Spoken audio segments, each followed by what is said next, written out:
നമസ്തേ, എല്ലാവർക്കും വെറുതെ ഒരു വീഡിയോയുടെ പുതിയ ഭാഗത്തിലേക്ക് സ്വാഗതം. എൻ്റെ ആദ്യത്തെ വീഡിയോ കണ്ട എല്ലാവർക്കും നന്ദി. ക്രിട്ടിക്സ് അയച്ചവർക്ക് പ്രത്യേകിച്ച് എല്ലാവരും ഷെയർ ചെയ്യുക, സബ്സ്ക്രൈബ് ചെയ്യുക. ഇന്നത്തെ വീഡിയോ നമ്മൾ ചുമയ്ക്ക് വേണ്ടി കഴിക്കുന്ന എക്സ്പെക്ടോറൻറ്റ് എന്ന ടോണിക്കുകളെ കുറിച്ചാണ്. ടോണിക്കല്ല, എക്സ്പെക്ടോറൻറ്റ് എന്നുള്ള കഫ് സിറപ്പുകളെ കുറിച്ചാണ്. ടോണിക്കല്ലാതെ കഫ് സിറപ്പാണ്. ഞാൻ ആയുർവേദ മരുന്നിനെ കുറിച്ചല്ല പറയുന്നത്. ഞാൻ ആയുർവേദ മരുന്നിൻ്റെ ഒരു ആരാധകനാണ്. ഞാൻ ആയുർവേദ മരുന്ന് പ്രോത്സാഹിപ്പിക്കുന്ന ഒരാളാണ്.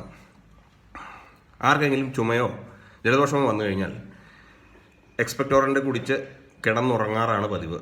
എന്ന് വെച്ചാൽ എക്സ്പെക്ടോറൻറ്റ് കുടിച്ചാൽ നമുക്ക് സാധാരണ ഉണ്ടാകുന്ന ഫീലിംഗ് അല്ലെങ്കിൽ അവസ്ഥ ഉറക്കം തൂങ്ങുക എന്നുള്ളതാണ്. ഒരല്പം കൂടിപ്പോയാൽ കൂടുതൽ ഉറങ്ങുകയും ചെയ്യും. അപ്പോൾ ഇതിൻ്റെ ഒരു ആഫ്റ്റർ എഫക്റ്റ് എന്ന് പറഞ്ഞാൽ നമ്മുടെ കരള്, കിഡ്നി മുതലായ അവശ്യ ഘടകങ്ങൾ നശിഞ്ഞു പോകും എന്നുള്ളതാണ്. കള്ള് കുടിക്കാത്തവർക്കും വെറുതെ എന്തിനാ കരള് നശിപ്പിച്ച് കളയുന്നത്. അപ്പോൾ അതുകൊണ്ട് ഞാൻ ആലോചിച്ചപ്പോൾ ഇതൊന്നൊരു വീഡിയോ ഇട്ടാലോ എന്ന് ആലോചിച്ച് അങ്ങനെ ഇടുകയാണ്. ഞങ്ങളുടെ മോനും ഞങ്ങളിപ്പോൾ കുറച്ച് നാളായിട്ട് എക്സ്പെക്ടോറൻ്റ് ഒന്നും കൊടുക്കാറില്ല. ചുമയോ ജലദോഷമോ വന്നു കഴിഞ്ഞാൽ ഞാൻ ഇനി പറയാൻ പോകുന്ന കാര്യങ്ങളാണ് ചെയ്യാറുള്ളത്. അവന് അത് ഫലപ്രദവുമാണ്.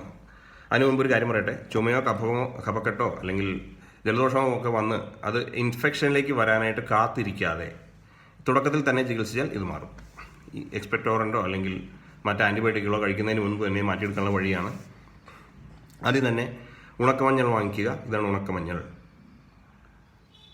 ഉണക്കമഞ്ഞൾ വാങ്ങിക്കാൻ കിട്ടും. അത് വാങ്ങിക്കുക. ഒരു 100 ഗ്രാം മേടിച്ചാൽ മതി. ഇതുപോലത്തെ ഒരു 3-4 കഷ്ണം കിട്ടും.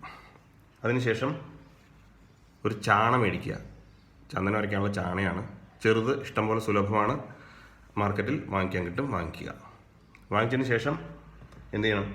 ഈ മഞ്ഞൾ നല്ലപോലെ കഴുകി വൃത്തിയാക്കുക. കഴുകാൻ എളുപ്പ വഴി ഒരു പുതിയ ടൂത്ത് ബ്രഷ് വാങ്ങിച്ചിട്ട് അത് വെച്ച് നല്ലപോലെ ഉരച്ച് കഴുകി വൃത്തിയാക്കുക. അതിനുശേഷം ഉണക്കി സൂക്ഷിക്കുക. അതിനുശേഷം ചുമ വരികയാണെങ്കിൽ തുടക്കത്തിൽ തന്നെ ദിവസവും രാവിലെ ഇത് ചാണയിൽ അരച്ച് ഒരു 1/4 ടീസ്പൂൺ എടുക്കുക. അതിനുശേഷം ബാക്കി 3/4 ടീസ്പൂൺ തേനും ചേർത്ത് വെറും വയറ്റിൽ കഴിക്കുക. രാവിലെയും വൈകുന്നേരം വെറുമേറല്ലല്ലോ, വൈകുന്നേരം കിടക്കുന്നതിന് മുമ്പ് കഴിക്കുക.